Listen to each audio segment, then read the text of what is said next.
تقصد ان الكالتشر هي اللي هتسهل الانترسكشن ما بين البيبل والتولز والانفراستراكشر؟ صحيح. وعلشان الحاجات دي كلها تتعاجم مع بعض وتطلع you need to have the right culture. الكالتشر هي اللي خلتنا ننجو. كلمه كبيره قوي. كل ما كانت الكالتشر بتاعت المكان متطابقه مع البيرسونال كالتشر بتاعت البني ادمين اللي شغالين في المكان، بتلاقي الناس اللي شغاله في المكان مستريحه اكتر وهي بتشتغل. اي اورجانيزيشن معموله عشان تمانج الفلو، ان كنت هتبيع بقى سيرفيس، كنت هتبيع برودكت في الاخر، ان كنت اي حاجه، مش هتطلع قماش غير لما تطلع لها التولز الناس تعرف تشتغل فيه تطلع الحاجه دي.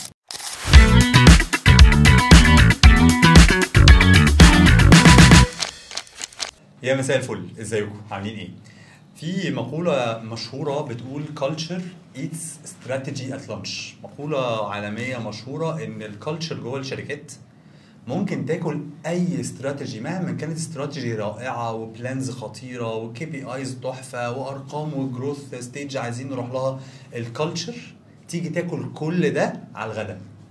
عشان كده HR كتير دايما بيبقوا مركزين، وخاصه في الشركات الكبيره، انه الكالتشر دي مش حاجه كده نايس تو هاف، وانه الشركات لما تيجي تتكلم على كونسبت زي كومبتنسي فريم ورك، ولا انه نعمل حاجات ليها علاقه بالامبلوي انجيجمنت، وان الامبلوي انجيجمنت ده حاجه مهمه وبنركز فيها وبننفست فيها فلوس، دي ما كانتش حاجه لاكجري.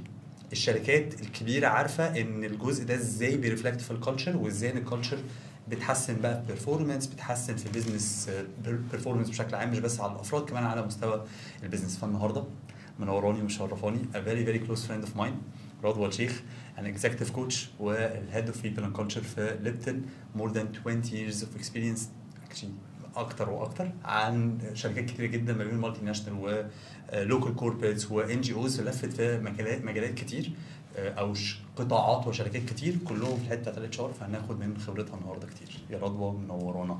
ازيك يا اكرم؟ عامله ايه؟ اخبارك ايه؟ كله كويس؟ الحمد لله. يعني اول مره نطلع كده. اول مره قاعده من قعداتنا بتتسجل. عامله ايه؟ الحمد لله. طيب تعالي الاول ندي كده بريف للناس عن رضوى بالاكسبيرينس ما شاء الله المختلفه في مجالات مختلفه في صناعات مختلفه، فكلمينا عن رضوى كده سريعا.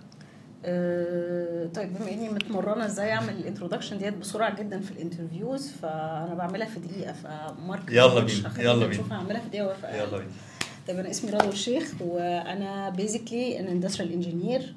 اتخرجت من هندسه، اشتغلت في المصانع في يونيليفر، بعد كده اي موفد للاتش ار، وكانت وقتها من زمان، من اكتر من 22 23 سنه، كان اي جات الوت انت بتبوظي الكارير بتاعك. تمام. رحت لاتش ار، اشتغلت في المصانع، اشتغلت اتش ار مصانع، اشتغلت بزنس بارتنر، وبعد كده رجعت تاني اكشلي البيزنس في يونيليفر في السبلاي تشين في البروجكتس. بره الاتش ار؟ بره الاتش ار خالص. اوكي. بزنس بزنس اساينمنت. يس.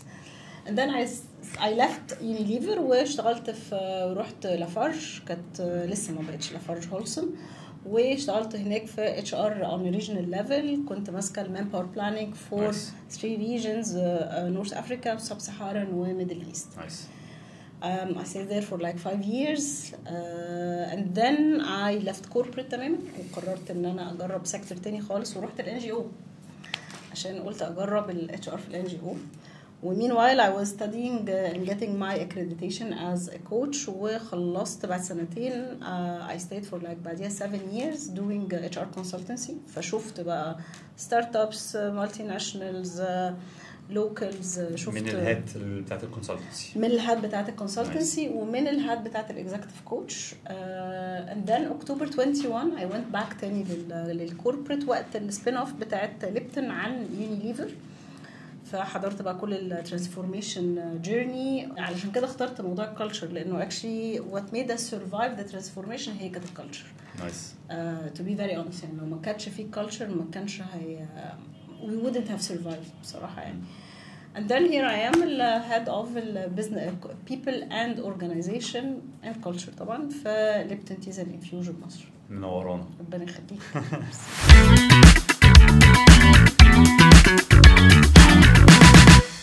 خلينا نبدا كده باول سؤال على طول. الكالتشر دي مهمه يعني بجد بقى انت دلوقتي قلتي وانت في الانترو اكرم خد بالك دي اللي خلتنا تو سرفايف ترانسفورميشن وسبين اوف ويونيليفر عملاقه وليبتن حتى مع ان دلوقتي وان كاتيجوري خرج من بس في الاخر ليبتن برودكت وبراند ضخم. يس الكالتشر هي اللي خلتنا ننجو. كلمه كبيره قوي. عايزين نوضح هل الكالتشر فعلا مهمه كده؟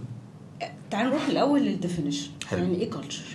في عالم الكوتشنج وعالم البيبل بيهيفير الكالتشر هي عباره عن البراكتس او الليفنج فاليو. نايس. تمام. فاي حاجه انت بتليف وبتكررها لها علاقه بفاليو معينه. عشان كده ليه بيقولك في كالتشر للمكان. لو الفاليوز بتاعت الناس اتفقت على ان this is what we want to do او this is مش what this is how we want to نتعامل مع بعض ده اللي هنعتبره نجاح فهنسليبريت. ده هيبقى شكل التعاملات ما بيننا.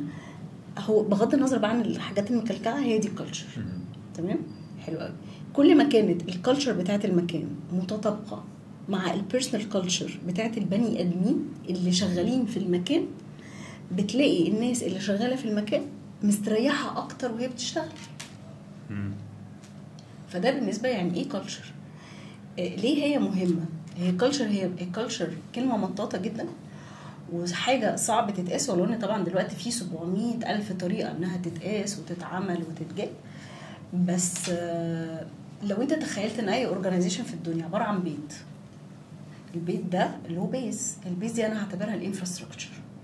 الانفراستراكشر ديت لها علاقه بشكل الاورجانيزيشن الفلو. ما اي اورجانيزيشن معموله عشان تمانج الفلو. ان كنت هتبيع بقى سيرفيس كنت هتبيع برودكت في الاخر ان كنت اي حاجه حد بيعمل حاجه بيودي الحاجه بيبص على حاجه عشان في الاخر يطلع منتج ايا كان المنتج. الفلو ده بيتنظم باللي اسمها اورجانيزيشن. حلو. تمام. ده البيز. مش هتطلع قماش غير لما تطلع لها التولز وتطلع لها حاجه ميديان مجال الناس تعرف تشتغل فيه تطلع الحاجه دي. اوكي. تمام. فانت عندك 3 حاجات. عندك الاورجانيزيشن او الانفراستراكشر بتاعت الاورجانيزيشن. الانفراستراكشر اللي هي الديزاين بتاعها. عندك التولز اللي الناس هتشتغل بيها علشان تطلع البرودكت ده. كنت هتعمل سوفت وير فانت عندك السيرفرز واللابتوبس والكلام ده. وعندك ديفنتلي الناس البشر اللي هتطلع الموضوع ده. وعلشان الحاجات دي كلها تتعامل مع بعض وتطلع you need to have the right culture. اوكي. فانت هنا تقصدي ان الكالتشر هي اللي هتجوفرن او هتتحكم مش هتتحكم هتسهل الانترسكشن ما بين البيبل والتولز والانفراستراكشر. صحيح. اوكي. انترستنج. او هي اللي ايه هي اللي هتجمع الثلاثه دول بحيث يساعدوا البني ادمين هم يطلعوا حاجه. اوكي. منين كنت شايفه او لو انت شفتي مثال او 2 انه الكالتشر هي اللي هتخلي فيه السينكرونايزيشن ده؟ في ناس بتقول لك لا يا عم احنا الدنيا ماشيه والبيزنس شغال والاهتمام بفكره الكالتشر دي اوفر ريتد. شايفاها كده ولا لا؟ انا سرحت معلش شويه في الجزء الاولاني من السؤال ان لا الدنيا ماشيه والناس شغاله. انا عندي تجارب كتيره من السنين اللي اشتغلت فيها لما بني ادم واحد مشى من الاورجانيزيشن. ايوه. الوضع اختل. ليه؟ مش علشان كلنا عارفين في البيزنس ان الدنيا ما بتقفش على حد. صح. ده حقيقي. هو الوضع اختل مش علشان الشخص ده كان هو مسك هينمان الكون. علشان حصل تشينج في الداينامكس لم يتم اخذه في الاعتبار وتعويض الناقص والموجب بتاع الشخص ده فالكالتشر اتغيرت. ادينا مثال او توضيح. هديك مثال على حاجه كويس قوي. هديك مثال على حاجه بوزيتيف قوي فالناس كلها هتريليت ليها. وهديك مثال على حاجه ممكن تبقى نيجاتيف الناس تقول دي حاجه تمام. طيب عندي حد في تيم ان كان التيم ده مكانه فين. فلك ان تتخيل التيم ده لو اوبريشنال ولا التيم ده ليدرشيب.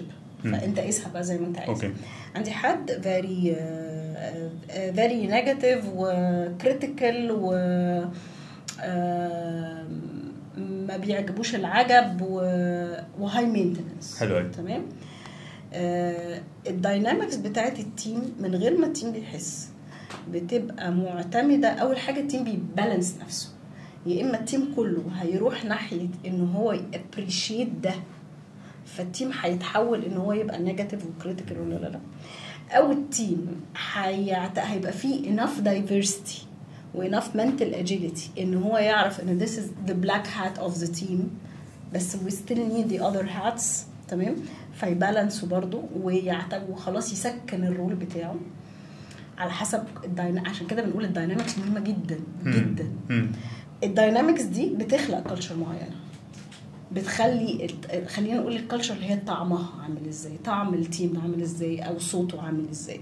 التيم خلاص اتعود ان الحته بتاعه الكريتيكاليتي وكريتيسيزم اللي هو التفعيص في الحاجه وتطليع ايه اللي ممكن وات كان جو رونج والنيجاتيف اللي ممكن تتقلب نيجاتيفيتي هتطلع من ده.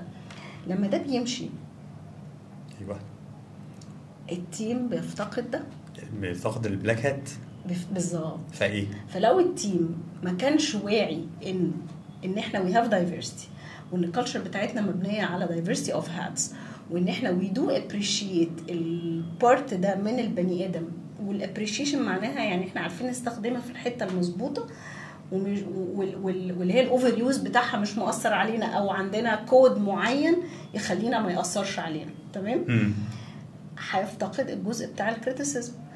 اصلا مشيانه من التيم ده بيخلي الداينامكس تتغير، بيخلي طعم التيم يتغير، بيخلي الكالتشر تتغير.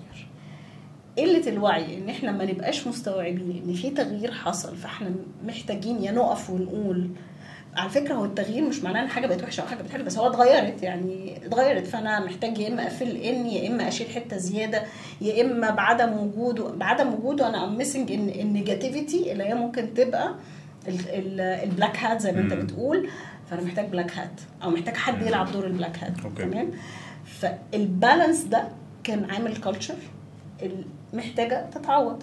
فبالتالي شخص ممكن يفرق، وفرقانه مش ان الدنيا بتقف على شخص، فرقانه ان طالما في تيم فالتيم له داينامكس فالداينامكس بتتأثر بالظبط. اوكي، فانت هنا اللي استوعبته كاوتبوت مهم قوي في الديسكشن دي انه ممكن شخص او اكتر مشيانهم هيأثر على الداينامكس اللي في الاخر الداينامكس دي بتخلق اللي انت قلتي عليه طعم الفريق ده كان بيتحرك ازاي مع بعضه. صحيح، فده اللي انت هتبدا تشوف صوره دي الكالتشر اتغيرت، هي بقى يونتس بقى اللي هي يونتس الاورجانيزيشن. اجان كل ده انا بتكلم على ان في حاجتين عندك اساسيين موجودين.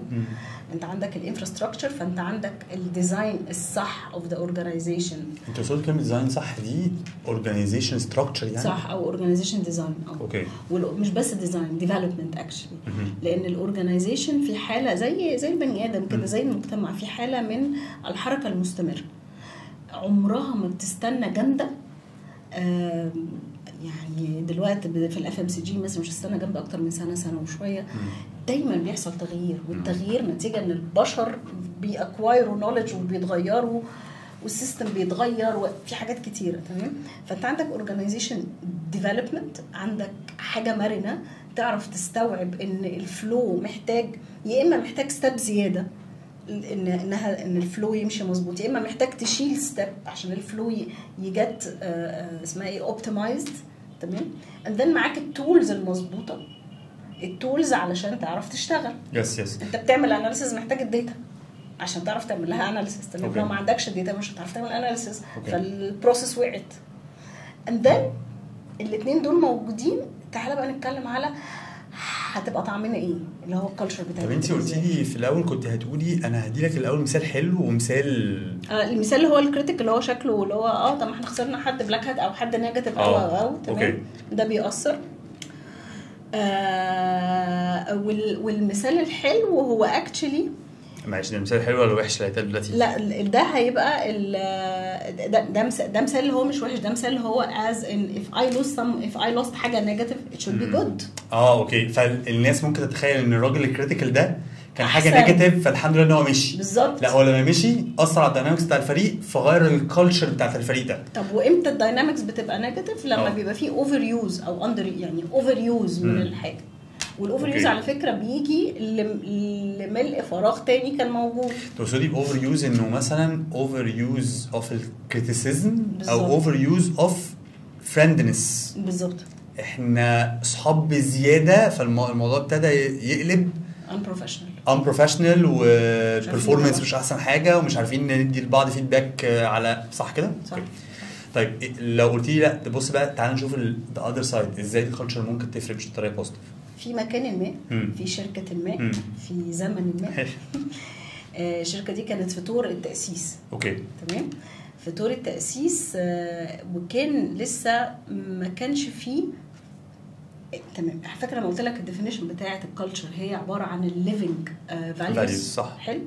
بمعنى ان مثلا لو قلنا الفاليو بتاعتنا الريسبكت which طبعا حاجه كومن.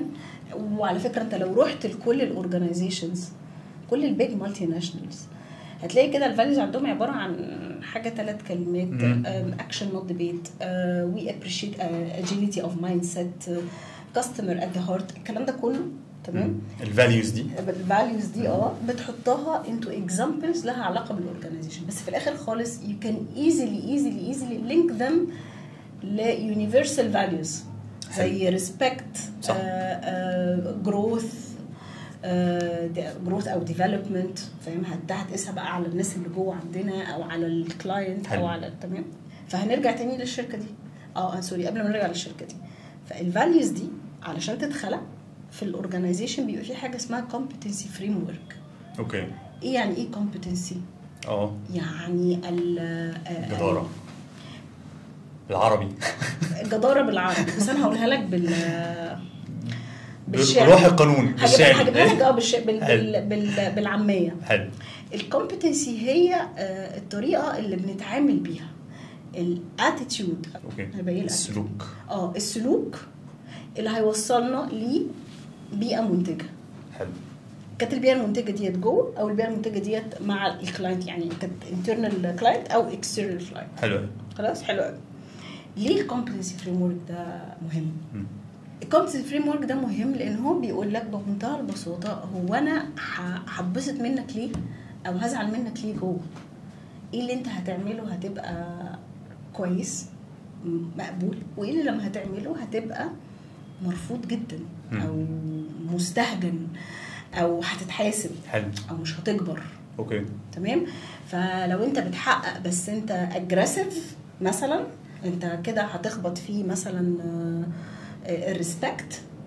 فاحنا we don't tolerate الريسبكت. حلو. خلاص. فبالتالي الكالتشر اللي هي الليفنج فاليو بتاعتنا ان انت تتعامل بالطريقه دي. والديفينيشن بتاعت الريسبكت عندنا مش انك تقول مثلا انا بديك مثال مثلا او حضرتك ولو سمحت بالظبط. لا الريسبكت عندنا معناها ان انت وانا بتكلم تسمعني. لما تبعت في ميل انا هبعت حاجه في ميعاد معين تريسبكت الميعاد بتاعك لان يو ريسبكت ماي تايم وهلم جرى. فالكومبتنسي فريم ورك ده بيبقى عاده دوكيمنت تقيل كده لان هو بيشرح لك لما انا بقول لك فاليو اللي هي هتكريت الكالتشر هو ايه اللي هتتصرف ازاي هتعملها ازاي. تمام. والريسبكت وساعات في حاجات بتبقى كومن وساعات حاجات بتبقى اكسبكتد اعلى من حد اعلى زي مثلا ان انت part of the respect انك تريسبكت الموارد بتاعت الشركه. فلو انت سينيور واخدت كام قرار علشان وضيعت بيه موارد الشركه فممكن اقول لا حضرتك you're not respecting يعني. صح.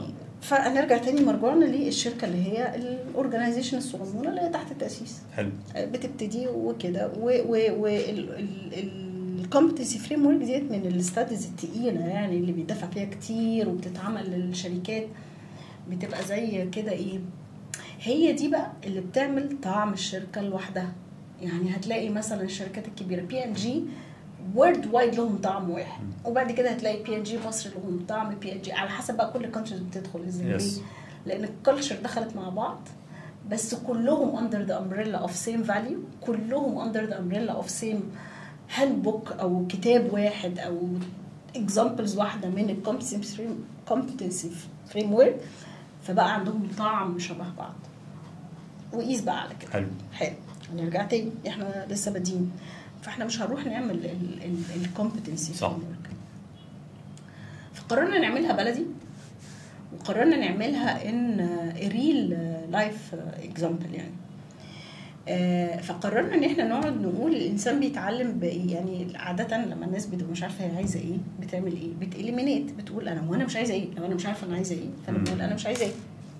فقعدنا كلنا وحطينا بوردات كبيره جدا وقعدنا نكتب كل الحاجات اللي ممكن تكون عدت على حد فينا في سنين شغل وضايقته، وكانت من الحاجات اللي خليته يقول انا عايزه امشي. نكتب نكتب نكتب نكتب نكتب، طلعنا لستة طويلة عريضة. وعملنا نفس الحاجة في كل الحاجات اللي خلتنا نبقى في يوم من الأيام عايزين نقعد ومبسوطين، وما كلكعناش بقى الموضوع لا كلتشر ولا استراتيجي ولا بيج نيمز ولا حاجات من دي. الخطوة اللي وراها ان احنا قررنا نشتغل على كل سيت اوف دول ونجمعهم، نجمع حاجات شبه بعض. اللي قال كان هنا حد بيزعق، اللي قال هنا كان شيء عدواني، او اللي قال هنا كنت مش حاسس بالامان لان كانت مجهودي بيشتغل. وقررنا نجمعها اندر كلاسترز كده لحد ما طلعنا 5 حاجات. طبعا يعني هو الموضوع ما يعني بقوله دلوقتي بسرعه، بس هو كان اتعمل على مراحل ورك شوب يعني وفوتنج، ولا دي مهمه ولا دي مش مهمه. طبعا عندنا 10 برايورتايز 5 تمام لحد ما طلعنا مثلا 5 وقررنا ننيم ال5 دول ايه. وحتى كنا في الاول كنا بندور على اسم يبقى كوربريت سكسي كده اللي هو اسم بتاعه. وبعد كده قررنا ان المهم الاسم ده احنا نفهمه ونعرف نشرحه خلاص. وعملنا نفس الحاجه في الحاجات اللي احنا حابينها وعايزينها واحنا شايفين انها هتقعدنا مع بعض. وطلعنا وقررنا قلنا لحد ما نرزق بكومبتنسي فريم ورك محترم. يا جماعه هو ده احنا عايزين نتعمل، هو ده اللي احنا عايزينه. الخطوه اللي بعديها ان احنا كلنا قعدنا اتفقنا عليها وعملنا عليها فوتنج وعملنا عليها شويه اكسرسايزز وعملنا عليها شويه حاجات وابتدت تبقى دي اللانجوج بتاعتنا. قلنا ان دي مثلا سميناها ده الستايل، this is our style، ودول احنا هنسميها كرايمز اب تو ان احنا جربناها تمام. ففي الميتنجز ما بيننا وما بين بعض لما كان حد بيعايز يعترض على حد يقول له you're doing a crime now، انت بتعمل تك تك تك تك من اللي احنا قلنا مش هتعملها. جمعنا الحاجات دي which is very good، ودي اهم خطوه لان تشينج بيبتدي من فوق. فاحنا خلاص التشينج هو ده خلاص احنا ويسيد. كانت الخطوه اللي وراها هو تو كاسكيدد ان كل الناس تبدا تستخدم الكلام ده. اوكي. والكاسكيد تم برضو ثرو ورك شوب وتم اللي منها we created the cultures that we wanted. اوكي. وشفتي ده اللي انت قلتي ان الكالتشر ليفينج فاليوز، شفتيها لايف ازاي؟ شفتيها بقى في تصرفات؟ يعني انت دلوقتي اديتي مثال صغير جدا ان ممكن واحد في ميتنج يقول له لا بس خد بالك انت عامل ده زي كرايم. يس. فبقت الكلمه بنقولها احنا اوقات طبعا مع الاختلاف الكبير عندنا في اي كارير واحده من الفاليوز، اول فاليو عندنا اسمها الفاليو. اوكي. احنا قلنا نختصر احنا هنلاقي اسمها الفاليو. احنا قاصدين بقى الامباكت. وكان الموضوع بقى حتى كلمه دارجه. احنا حتى بهزار احنا بنشتغل ليه؟ عشان الفاليو. فبقى حتى اوقات وممكن اوقات عايزه اكزاجريت انه اوقات كان ممكن هو ما تقوليش انا بشتغل عشان الفاليو، باش انا عايز اشتغل عشان الفلوس. فمن كتر ما الموضوع اتكرر فانت هنا تقصدي انه اوقات في بعض الفاليوز اللي بنشوفها بقى على الارض متطبقه بتاثر في حياه الشركه من جوه ازاي؟ فهل شفتي مثال انت حضرتيه مع كل بقى الشركات بقى سواء كانت NGO او كوربريتس وفي صناعات مختلفه، كلتشر شفتيها في سنه من السنين فرقه في تيم وفي سنه تانية هدت تيم يعني نيجاتيفلي امباكتد الشركه؟ definitely. زي ايه؟ الاكزامبل اللي انا قلته لك ده كان very engaging example of creating the culture that you see fitting. حلو. وحصل جروث والشغل كان زي الفل والتيم داينامكس كان حلو قوي.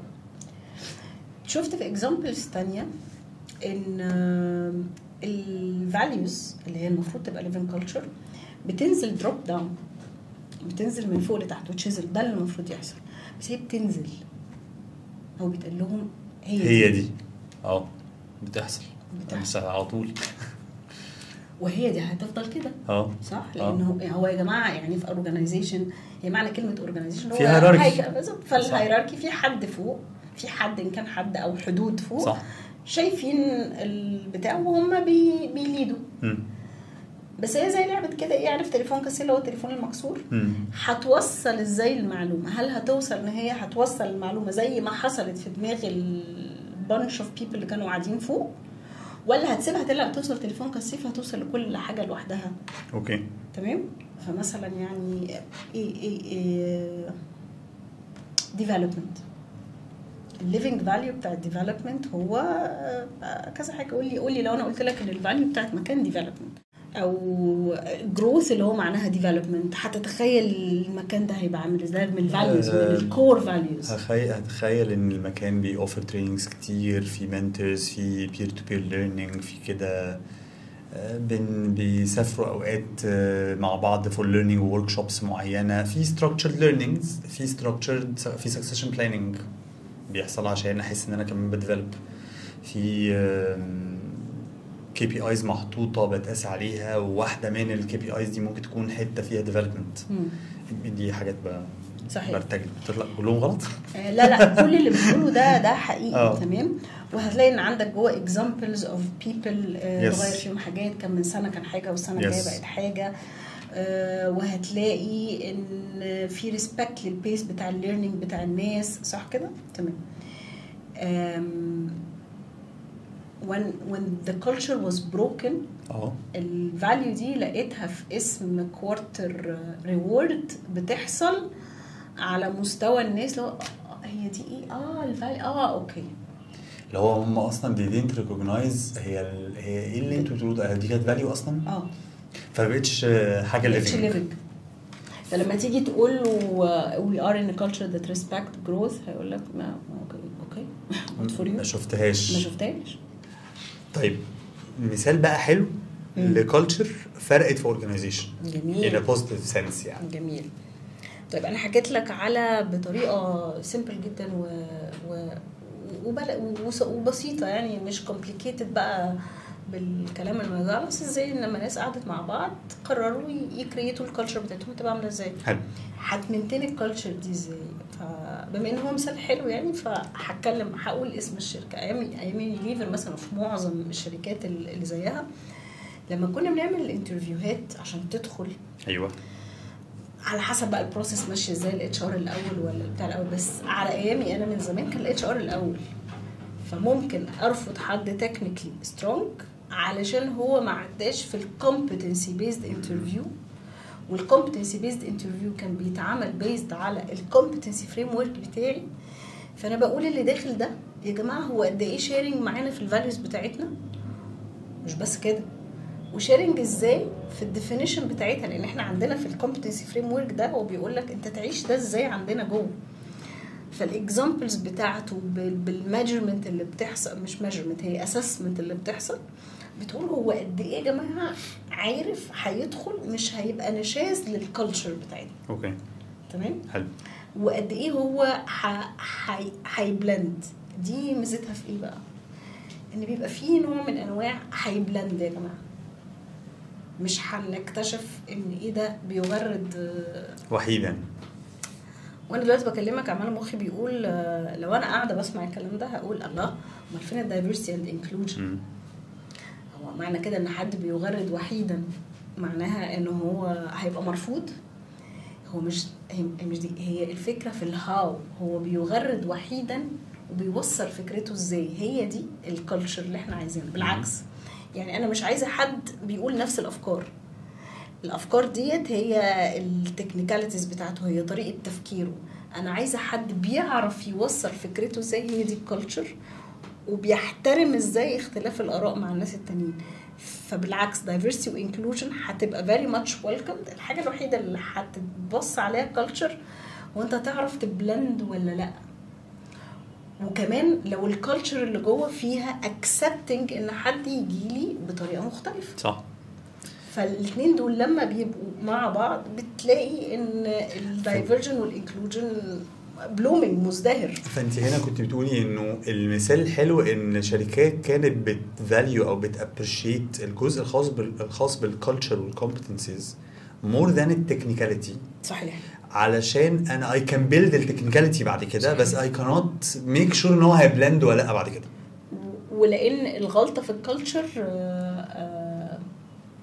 بتخسر، بتوجع قوي. اوكي. بتوجع قوي قوي قوي. دي الغلطه في الكالتشر بتخلي ان وحده الفريق تنهار. وحده الفريق انهارت، وحده الشركه انهارت. طيب خليني اسالك سؤال هنا على طول في الحته دي.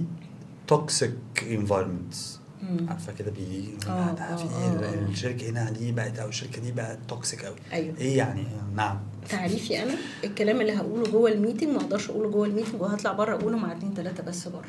خلاص. ايه ده انترستنج ده جدا. حلو التعريفه دي. فيري سيمبل. الكلام اللي عارف اقوله جوه الميتنج، في وجود شهود ووجود فورمال سيت اب مش هعرف اقوله فهقوله عشان هبقى مستريح بره، مش هبقى مستريح وانا قاعد بتكلم معاكم، او هقوله مع ناس معينه ومش هقوله مع ناس معينه.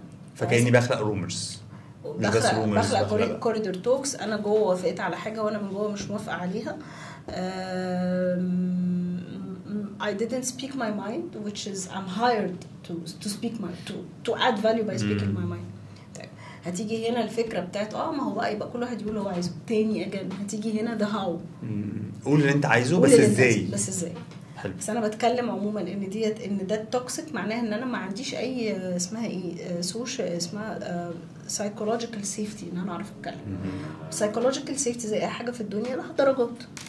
ممكن تبقى معدومه تماما وممكن تبقى معقوله بمعنى ان هقول اللي انا عايزاه بس ممكن اقوله ب3-4 كلمات هنا واقوله ب5-6 كلمات قدام، بس هقوله هفويس. وممكن تبقى عاليه جدا لدرجه ان هفضل اقول اللي انا هفضل اعبر عن الفكره اللي انا عايزاها بنفس اللانس بنفس الادجكتيف بنفس اي حاجه، مش هفكر كتير وانا بتكلم لحد الاخر. اوكي. هي سبيكترم احنا محتاجين نقيس احنا فين عليه. طب هل انت ممكن تاخدي قرار ان في حد يمشي من الشركه بسبب مش كلتشر؟ دي حصلت. كنت شاطره جدا يعني. انا استاذه في الرفض.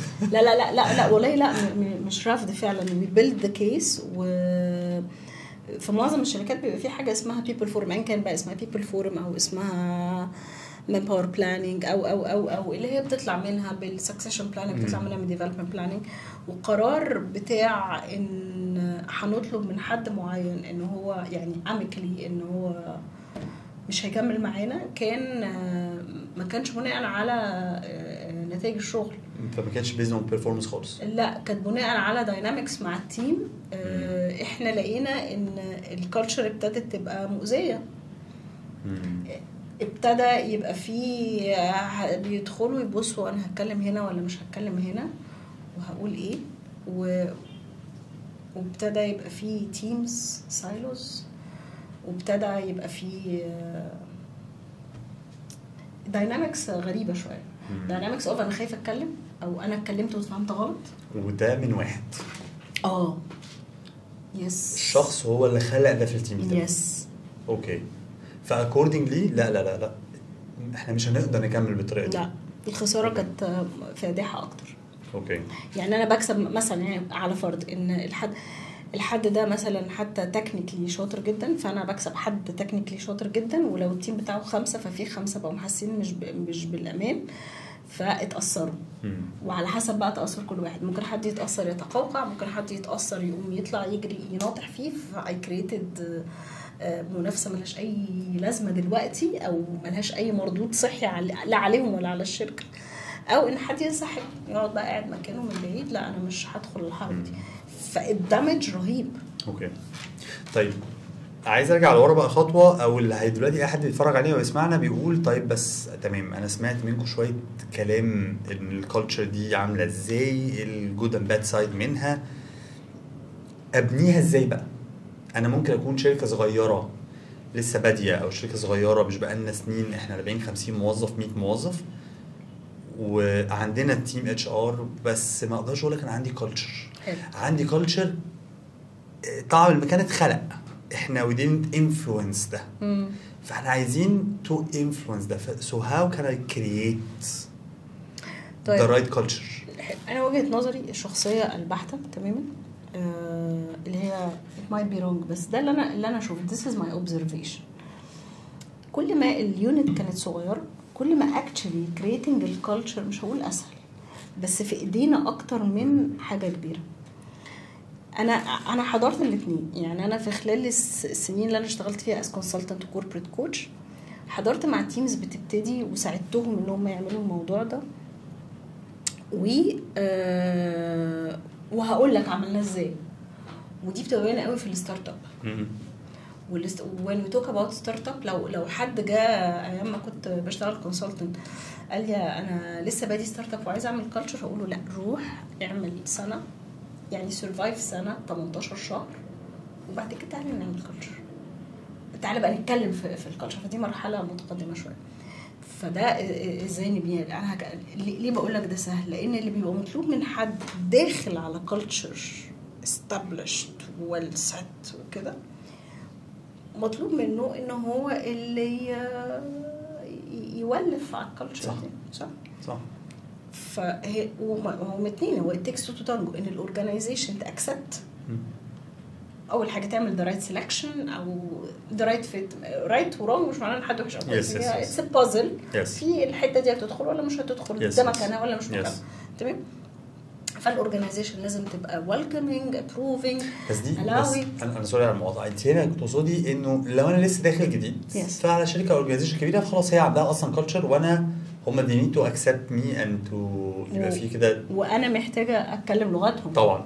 بس انا بقى لو بتكلم لو انا اتش ار حلو، وانا النهارده في اورجنايزيشن، خلينا ناخدها مرحلتين. انا في اورجنايزيشن صغيره مفيش كومبتنسي فريمورك، مفيش living values، في values هي مكتوبه مش مكتوبه كمان بقى. يعني تعال نروح للاكستريم. ده اول مثال. في مثال تاني ممكن ناخده اللي هو انا اتش ار في اورجنايزيشن كبيره، في مومنت حاصله انه الفاليوز بقت مكتوبه على الحيطه. حلو. هنمسك انهي واحد فيهم، الصغير ولا الكبير؟ همسك الكبير، لان الكبير ده اسهل، وده اللي بيحصل، هو ده اكشن اللي بيحصل. تمام. فانا اتش ار بقى والفاليوز على الحيطه والناس على الارض مش بتطبقها، مفيش الليفنج فاليوز. هقوم ماسكه الكلام اللي على الحيطه ده وارجع تاني للناس واخليهم يكتبوا هو ده معناه ايه بالنسبه لهم. اوكي. بعيد خالص بقى عن الكومبتنسي فريم ورك وكده. ممكن يستخدموا طبعا الكومبتنسي فريم ورك، بس هو ده معناه ايه؟ يعني لما اقول لك معناه ايه بالنسبه لك؟ معناه ايه بالنسبه لك؟ بالنسبه لنا على مستوى الانديفيدوال. اوكي. اندن هنطلع بره مستوى الانديفيدوال. طب ده معناه ايه للتيم؟ طب ده معناه ايه للشركه؟ طب انا عاجبني ايه من كل الكلام ده؟ يعني لو انا الاتش ار بتاعت المكان ده وانا اسيومنج انها شركه كبيره وانا ماسكه حته من الشركه الكبيره طبعا. تمام. وحاسين ان الكالتشر مقلقله شويه، فانا مش هروح اخترع حاجه جديده. معناه ايه؟ اجان تاني كل الكالتشرز اللي هي ليفنج فاليوز كلها جايه من يونيفرسال فاليوز. معانيها وبتطبيقها ازاي بيختلف. يعني انا هنا معلش انا اسفه فور ذا ستيريوتايبنج، بس الفاليو بتاعت اونستي هتختلف جدا من حد شغال سيلز عن حد شغال اي تي. والاثنين على فكره هيتكلموا من قلبهم جدا. هي القعده كلها هتبقى احنا الاثنين محتاجين نطلع بيه الاونستي دي معناها ايه بالنسبه لنا. اوكي حلو تمام. فدي هتبقى تطبيقها ازاي، دي الورك شوب اللي هتتعمل. عايز تطبقها ازاي؟ هات اللي على الحته دي، قعد الناس وقول له دي معناها ايه بالنسبه لي. ليه؟ لو انا قاعده في مكان انا مش مستريحه، يعني معناها ان they are violating my values كل يوم.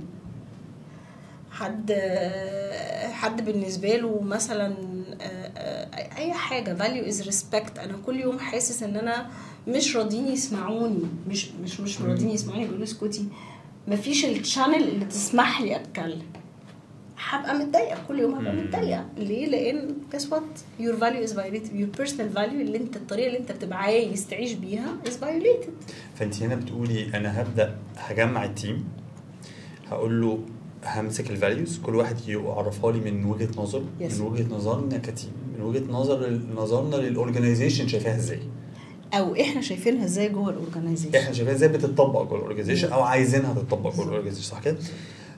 جمعت كتب كلام كتير جدا. هعمل ايه للنكست ستيب؟ هنبتدي نتفق على اكشن. اكشن ولا كومن ديفينيشن الاول؟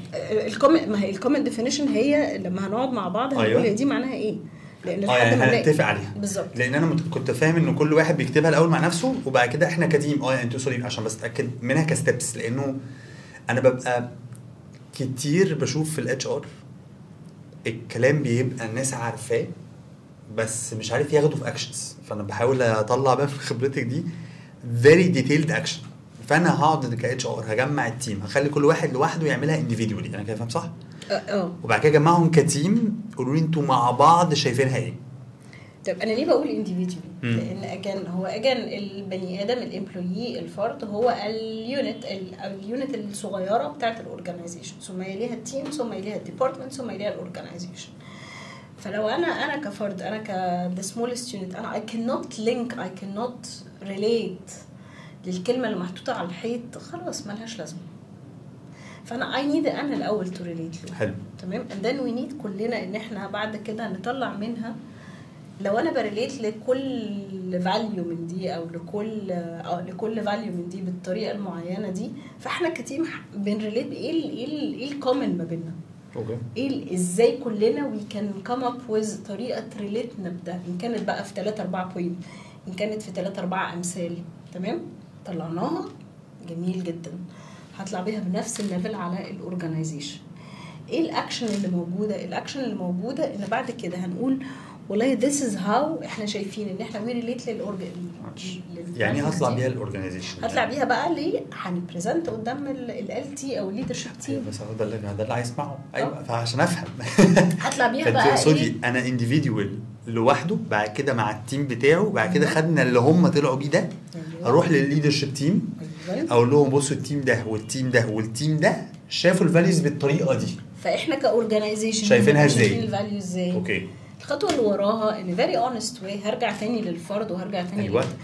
هايفالويت كل حاجه من اللي احنا شايفينها دي، احنا عاملينها قد ايه مثلا من 10 او جود اور باد او ناقصانه تماما، هتخليه هو يقيمها، هيخلي اليونت بتاعت عاده الحاجه دي تتعمل بقى في تيم ورك، في ورك شوب في تيم ورك هتقيمها. فدي تقييم. والله انا قلت ريسبكت، انت شايف ريسبكت بقى بكل التفاصيل اللي احنا قلناها، احنا بقى يعني ايه معناها والاكزامبلز بتاعتنا وكده. تمام. فاحنا والله متفقين ان ريسبكت ديت اعلى حاجه.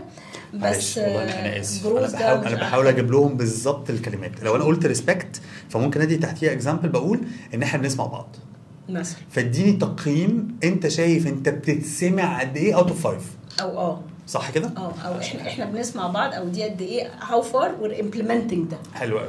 تمام. حلو قوي. فكده خلاص بقى عندنا عندك جابس، بقى عندي جاب، عندي رود ماب. بعد كده الرود ماب هتبقى يا اما التيم يقرر يا اما الليدرشيب تيم يقرر البرايورتي بقى هنشتغل على ايه الاول. معلش الفاليو كسرناها شويه حاجات، الحاجات دي قيمناها فطلع لنا جابس، حاجات احنا حلوين فيها وحاجات احنا مش حلوين فيها.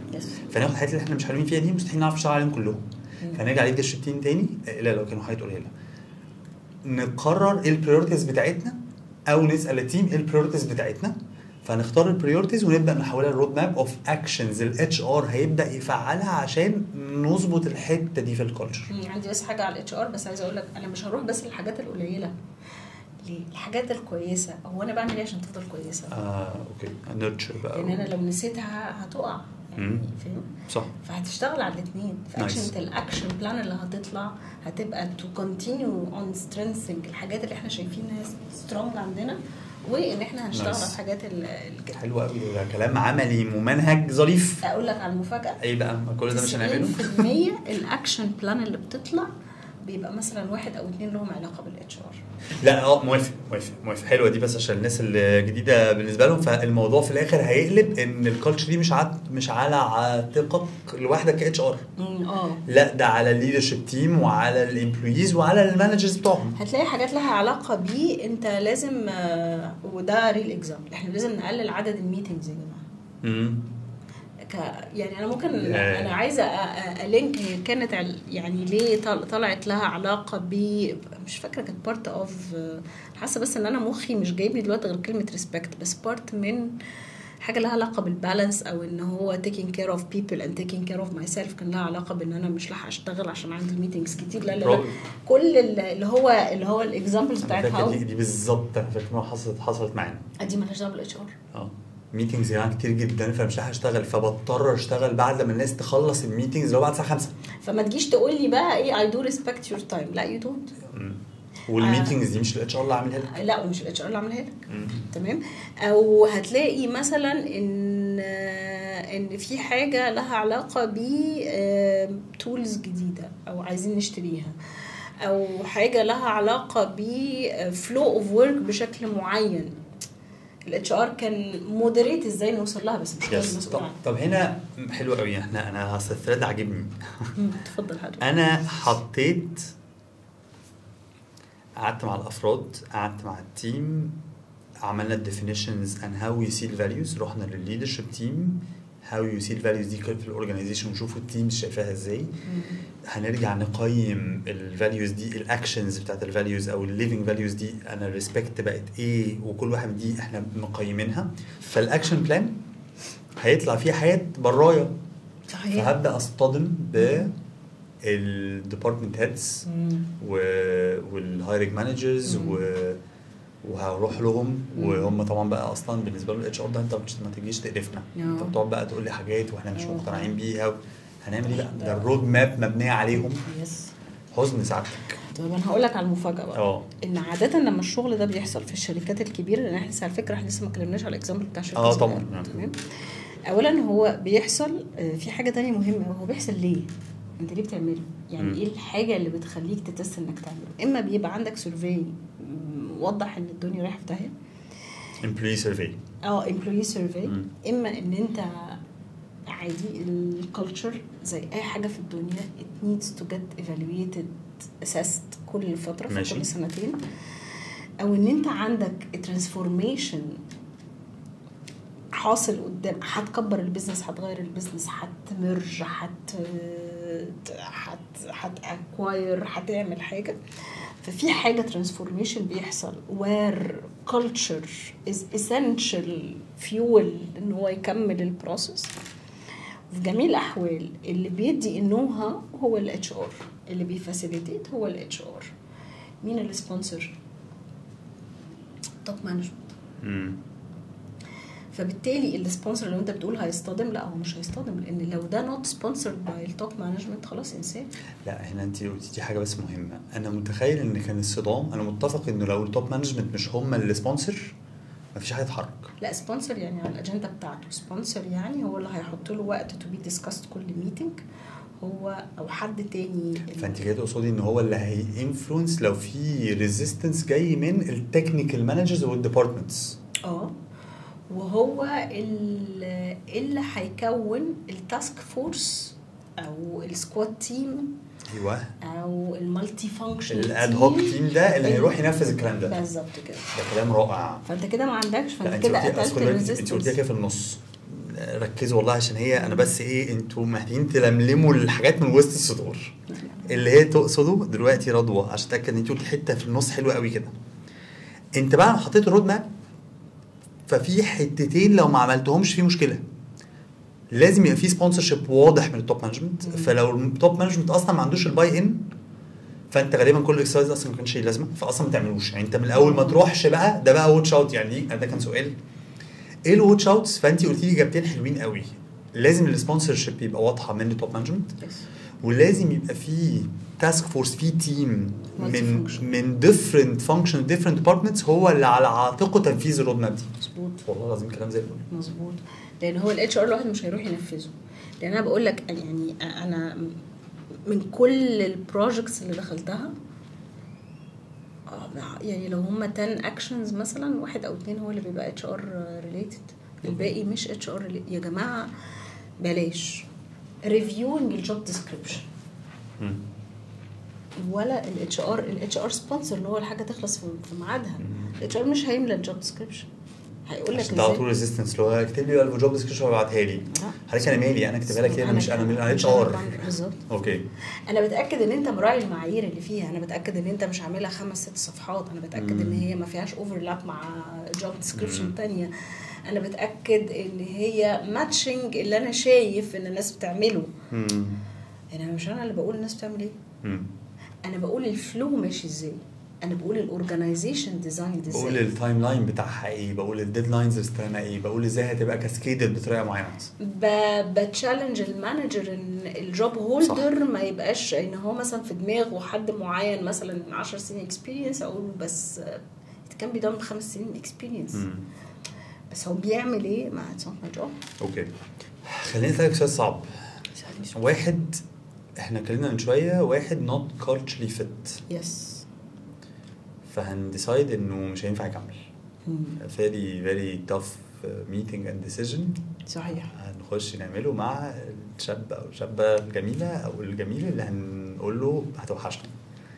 بتعملي ايه بقى؟ بتاخدي حبوب قبلها، مهدئات، مقويات، بتعملي ولا مش انتوا اصلا بقى؟ ده حلو، ده سؤالين.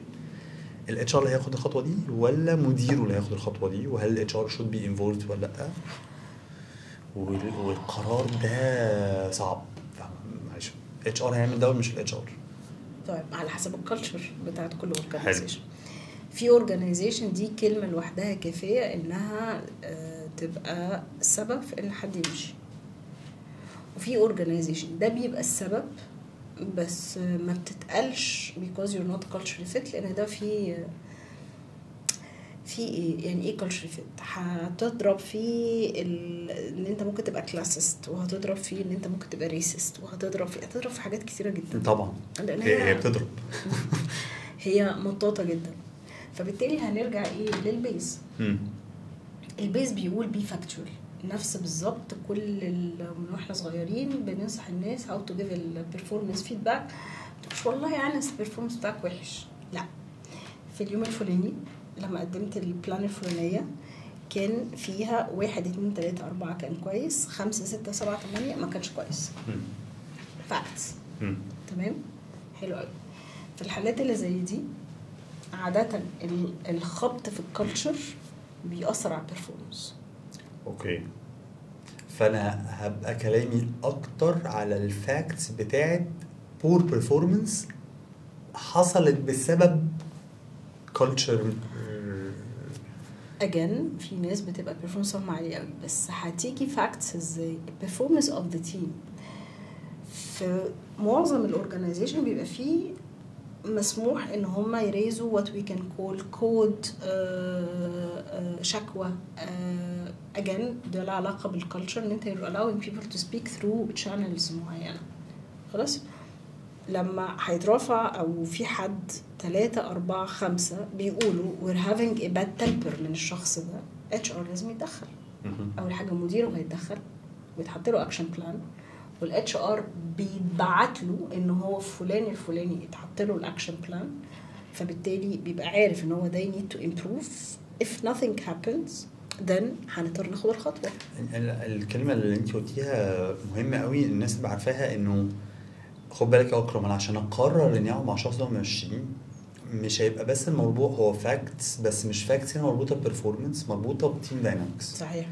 فده معناه ان انا I need somehow to have the medium or tool صح اللي اقدر ريكورد بيها او اتراك بيها باترن معين صح متكرر وحصل اكتر من مره، ولما حصل اكتر من مره الاول ادينا له فيدباك وقعدنا معاه و we tried to coach him. if things are not going well لا احنا we documented الفاكتس اللي تقول انت مؤثر على performance التيم مش على البرفورمانس بتاعك. دي كلمه حلوه قوي. صحيح. ألينكلك بقى حاجه تانية. الناس اصلا مش هتريس كود غير لما تعرف يعني ايه الفاليوز متعايشه، فالكالتشر عامله ازاي، فلما حاجه تبقى قاضي عنها I need to report. اديك مثال حصل في شركه فكرتيني بيه خطير. انا مش عارف كل القصه، بس اقول لك وات اي هيرد، لان كانت قبل ما اخش شركه ما، ان في مانجر ما كانش من نفس البلد. وهو ابتدى unintentionally بقى whatever يبقى مع السبوردينيتس يقول لهم ايه ان شاء الله، وبيقولها نوع من الاستهجان واتكررت. ففي مره حد بقى 3 layers down reported الكيس واتعامل معاه انفستيجيشن. وات اي هيرد ان ده كانت بالنسبه له وصمه، يعني انت الكيس دي لما يعني وي فايل ذا كيس فاتعمل بقى هو رمز للخطيئه، رمز لعدم احترام الكالتشر. بالظبط. هقول لك على مثال تاني. انا وانا صغيره كنت في مدارس فرنساوي، ففي المدارس الفرنساوي كان عندنا راهبات. وعموما في الشرق، احنا في الشرق لما بنقف اول ما المدرس بيدخل صح كده، واحنا ما بنقعدش غير لما المدرس او السير تقول لنا اتفضلوا اقعدوا. حلو. في فترات معينه كان بيبقى فيه توأمه في المناهج مع فرنسا، مع وزاره التربيه والتعليم في فرنسا، فكان بيجي لنا مفتشين من فرنسا عشان يبصوا على مستوانا ويقرروا التوأم زياره فيزيت. الفكرة كويس قوي ان جالنا مرة مفتش كان شاب صغير، يعني كنا وقتها في ثانوي وهو كان شاب صغير، فاحنا هو اول ما دخل احنا عملنا ايه؟ وقفنا. العادي مش المفروض نقف ولا ايه؟ هو عمل ايه؟ فضل واقف، احنا ابتدينا نبص لبعض، هو ما بيقول لناش اقعدوا، وهو بيبص لنا ابتدى وشه يحمر عشان هو ماله يعني ما بيقولش حاجة، لحد ما قام قايل لنا حاجه بمعنى يعني يعني لو هتستمروا في التحدي يعني انا مستعده افضل استمر في التحدي، ومش هنبتدي الحصه غير لما تقعدوا، لان انا مش هبتدي الحصه غير لما تقعدوا. فاحنا ايه العبيط ده؟ احنا مستنيين وهو يقول لنا اقعد.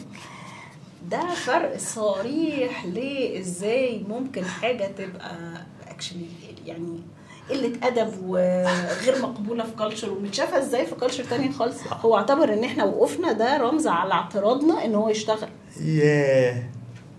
احنا مش سايبينه يشتغل فواقفين، ده رمز على الاعتراض يعني. واحنا حضرتك احنا قاصدين نحترمك، واحنا بالنسبه لنا احنا مش هنقعد غير لما تقول لنا اوت اوف ريسبكت، وهو شايف ان ده completely disrespect، ان احنا we're disrespecting his presence من احنا واقفين.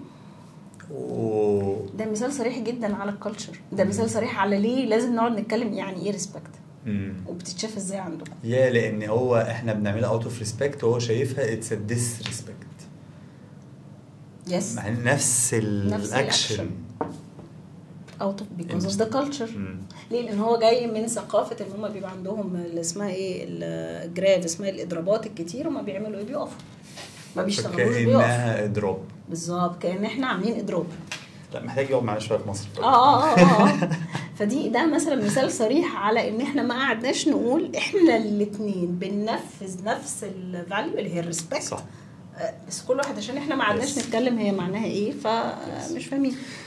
طيب فعشان كده تاني هنرجع ليه لما بيبقى في تشانل، ودي بتبقى اوت اوف الكالتشر، ان انا سامحه للناس تفويس فتحه تشانل.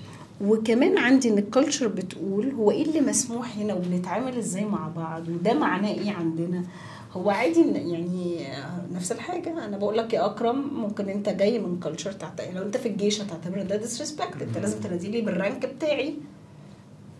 صح صحيح. انا اول لما وزي ما انت قلتي هي دي بقى اللي بترسم انه لما تروحي شركه من الشركات. انا فاكر كويس جدا في بي ان جي كان من مدير المصنع ده باند 4 يس لتكنيشن لسوبرفايزر لمانجر 1 و 2 و 3 احنا كلنا لابسين نفس التيشيرت، صحيح، واخدين نفس السيفتي واستلمين نفس الجزمه، بناكل في مواعيد معينه من نفس الكافيتيريا.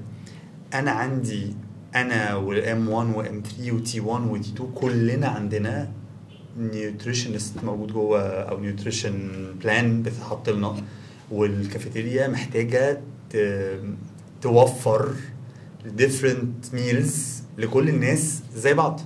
فكان بالنسبه لي لقطه اللي هو والله انتوا حلوين يعني حلوه اللي انتوا بتعملوه ده، انتوا مخلين كل الناس تحس ان احنا كلنا عندنا نفس الدرجه من الاهتمام ونفس ومفيش تفرقه انه انا باند ايه ولا مانجر ولا سوبرفايزر ولا ستاف ولا تكنيشن. وهي حاجه ممكن تكون بسيطه بس هي لافته. هي مش بسيطه خالص على فكره، مش بسيطه في التطبيق طبعا، مش بسيطه خالص. لا هي مش بسيطه في العمق بتاعها. ليه؟ صح. انت لو قعدت كل الناس اللي انت بتقول عليهم قلت لهم هو ده بالنسبه لكم معناه ايه او بيرفلكت على ايه، هيطلعوا لك فاليوز مختلفه. لما هديك ديبر على انت بتشوف الفاليوز دي ازاي هتطلع الكوميوناليتي. لا وكان ساعتها كانت من اوائل الحاجات اللي هو بغض النظر عن الايدج، صح، احنا بننادي بعض اسم بعض. صح. انا ليه يعني أنا لسه فريش جادي تخش الشركه انادي الباند فوق مديري بنادي باسم يس. عادي وانت تمام كده معلم معانا. وانت مش واخدها ان ده حاجه يعني يتقل يعني خالص. يس.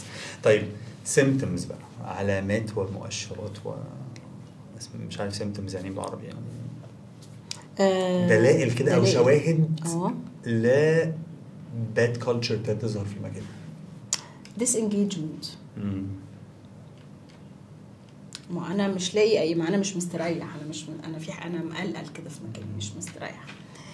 في الكوميونيكيشن ميتنج بنسمع صوت المانجر، ما بنسمعش صوت الناس. بنسمع صوت المانجر مع ان ماشي بنسمع صوت whoever is. انت الكوميونيكيشن عشان بس الناس تبقى كلها فاميليار بالترم، تقصدي بالكوميونيكيشن ميتنج ده للليدرشيب ولا للاورجنايزيشن؟ لا للاورجنايزيشن. اللي هو بقى زي بيسموه التاون هول او الان تاتش او وات ايفر، اللي هو الجنرال ميتنج. بتقول للناس عندكم سؤال، استحاله الناس ما عندهاش سؤال، بس هم they choose not to talk.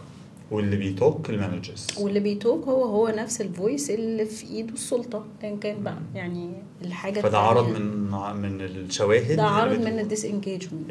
انا قررت ابيع القضيه، او انا بلاش ديس انجيجمنت، I'm not 100% engaged، او انا مش مأمن لهم. لو سألتها ايه اللي هيحصل.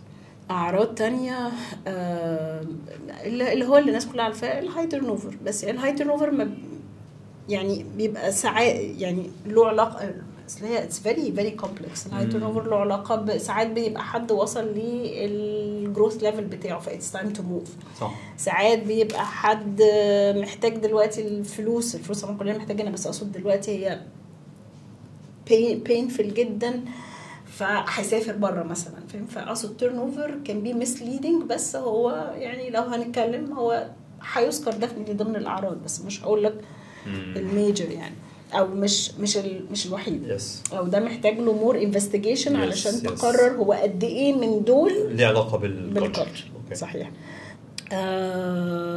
performance بتاع الشركه اكشلي ليه الشركه لو الكالتشر فيها مش دايناميك، مش انجيجنج، مش الناس عايشينها، هتلاقي حد او 2 3 او ليدرشيب تيم او قله قليله هي اللي بتجر، وده مش سستينبل. وفكره ان انا اصلا الشعور يعني اتمنى الناس تكون حاسه الكلمه اني بجر التيم دي ده صعب جدا، صعب ومش سستينبل طبعا، مش سستينبل.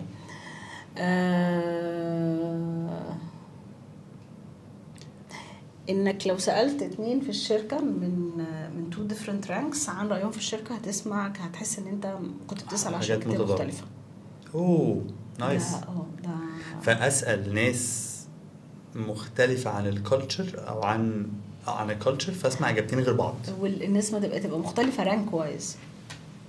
احنا حلوين ولا وحشين اصلا؟ احنا رانك وايز. لا يعني رانك وايز يعني ايه؟ يعني المدير ولا اللي تحتيه ولا الاوبريشنال ليفل؟ يعني لو سألت على الرانك ده في الليفل ده كأني بتكلم على شركة، ولو سألت في الليفل رانك تاني شركة تانية خالص. نايس. نايس استراتيجي اصلا. يعني it will tell you a lot اساسا. كده احنا قلنا disengagement اوقات بتسمع في retention، بتسمع في البيزنس بيرفورمانس، بتسمع انه الديفرنت ليفلز جوه الشركات بيتكلموا عن الكالتشر، كل واحد بيتكلم بحاجه تانية خالص، فمعناه انه كان كل واحد شايف شركه تانية غير بعض على كل رانك. واخر حاجه دلوقتي قلناها ان الناس شايفه الكالتشر يعني مش فاكراها اصلا. انت تعرفش اصلا الفاليوز ايه؟ يعني الفاليو احنا عندنا فاليو على الحيطه دي انتجريتي وحاجه تانية كده. اوكي. طيب الار الريورد والكوجنيشن شايفاه حقيقي وريل ولا لا؟ مؤخرا ما اعرفش هو ده فرق سن ولا ايه، بس مؤخرا كان معايا التيم بتاعي جان زي، فانا دي كانت من الحاجات اللي محطوطه عندنا كده ولا كده على الكالندر ان احنا لازم نعملها، لازم نبتدي نكريت اور اون لوكال وان. لوكال ايه؟ لوكال R&R. اوكي. يعني في عندنا كوارتر ريجنال 1 وتمام لطيف وكل حاجه في الدنيا وبتفرق. يعني انا فاكره السنه اللي فاتت لا 2023 لما الHR التيم بتاع مصر في الHR طلع هو التيم اوف ذا كوارتر، كان في سنس اوف برايد كده غريب. وبعد كده لما مصر كلها طلعت التيم اوف ذا كوارتر في تيم اوف ذا يير في 2023 يعني اقمنا الافراح والملاح، وكان يعني في سنس اوف برايد طبعا بيزود الانجيجمنت، يخليك غصب يعني بيخلينا الناس على اريحيه اكتر، فبتليف الفاليو بتاعتها اكتر، فالكالتشر بتجت ماتش مور كوهيرنت. فانت كده شايفه انه دو مور ار اند ار. وبالعكس دي بتفرق. انا عايز اقول لك حاجه، ما اعرفش دي صح ولا غلط، احنا ابتدعنا بس يعني عملنا ريورد اسمه او ريكوجنيشن اسمه الفاليو الفاليو تشامبيونز. لان انتوا اصلا الكالتشر بتاعكم قايمه على وي اد فاليو وي كرييت فاليو. فانت مين الشخص اللي هنقول الشخص ده مثل الفاليو دي وهي وانت الاكسترا مايل وندي عليها اكزامبل. فاحنا مثلا عندنا فاليو اسمها وينينج توجذر. احنا انترني واحنا مع الكاستمرز. فمين اللي عمل ده؟ continuously improve. مين اللي بيعمل continuous improvement؟ فا it's not about انا هنا results عامله ازاي، لا انا زي ما انت قلتي attitude و behavior و living value انا بطبقها. انا يعني value ماشيه على الارض يعني زي ما بيقولوا. وعارف اسمها ايه، انت دايما بتروح في الار اند ار ده على الثلاثه ليفلز. يعني بتروح على الفرد وعلى التيم وعلى الديبارتمنت وبعد كده على المالتي فانكشنال، فاللي هو ايه البروجكت اللي تم وكان فيه كذا فانكشن شغال مع بعض. ده التوتال اورجانيزيشن. ولو احنا هنريورد التوتال اورجانيزيشن على حاجه من الفاليوز الكوارتر ده او الشهر ده او السنه دي هتبقى ايه نايس كده، تبقى قفلت البازل كله. نايس حلو قوي. لو بتنصحي حد جديد في الاتش ار لسه داخل في الحته بتاعت الاو دي، لسه داخل في ايه الحاجه اللي ياخد باله منها هتساعده كتير جدا في الرول بتاعه when it comes to culture؟ ان get the right stakeholder with you on the table. هذه internally. yes. فمين الستيك هولدر اللي يجي معاك اون ذا تيبل عشان تبلان او تديسايد عشان تاخد ديسيجنز، عشان تعمل ذا رايت. انت بتقول او دي عشان تعمل ذا رايت ديزاين فور ذا اورجانيزيشن. it might look very nice theoretically بس لما تتحط على هتلاقي ان في حاجات بتقف لوحدها. فجد the right stakeholder on the table before taking the decision. عندنا كده سؤال بنحب نختم بيه، نقول your story your insights. فانتي مع كل الجيرني دي ايه حاجة او اتنين لو رجع بيك الزمن كنت هتغيريها، او ادفايس انت حاسة ان هي فرقت معاك انت قوي في الكارير بتاعك فعايز تقوليها لحد في مجال اتش ار ميد ليفل سينيور ليفل؟ انا مش عارفه دي ممكن الفكره اللي انا هقوله يعني ده او اللي جه في بالي دلوقتي هو ممكن ينفع الاثنين انسايت وادفايس. ان لما كنا بنتكلم على الار اند ار ده جزء من الهيومن نيدز. يعني احنا كبني ادمين بعمل حاجه واطلع اجري بابا وماما حلوه، لما بابا يقولوا لي لا حلوه بحس انها حلوه اكتر. صح تمام. it takes lots of maturity عشان اقول ايه ده، انا مش محتاج ان حد يقول لي على الحاجه بتاعتي حلوه. which is we grow old and we learn بس we still need someone to give us the validation. تمام. when they give us the validation we get part of it من our value بقى value احنا قيمتنا. وبيج بارت من الموضوع ان احنا we want to be liked by everyone. الانسايت والادفايس ان بالذات للي شغال في الاتش ار you will not be liked by everyone. so don't seek لان هتتعب جدا بصراحه. بس في نفس الوقت do not lose campus. يعني ما مش عشان you're not liked to everyone then you will become a monster for everyone. يعني anchor yourself with the right campus. انت ايه اللي هيحركك وهتتحرك ازاي وازاي هتستنى ان ده، لان الشغلانه دي فيها جزء كبير جدا له علاقه بالمورال. هتطمن ازاي ان كل شويه recalibrated morally.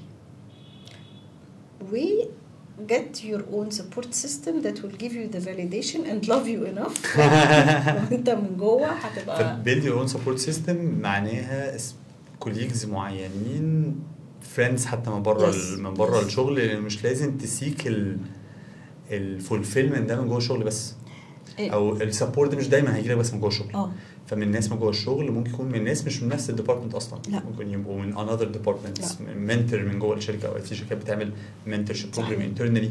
فممكن يبقى السبورت سيستم بتاعك از يور منتور. فسيك ان هو مش سهل على فكره. يعني هو easier said than done. ان انت يعني اما هتتحول انتو روبوت من غير بني ادمين واحنا بني ادمين، ففي الاخر هتلوز الطريق، يا اما هتتحول people pleaser ومش عارف فاهم.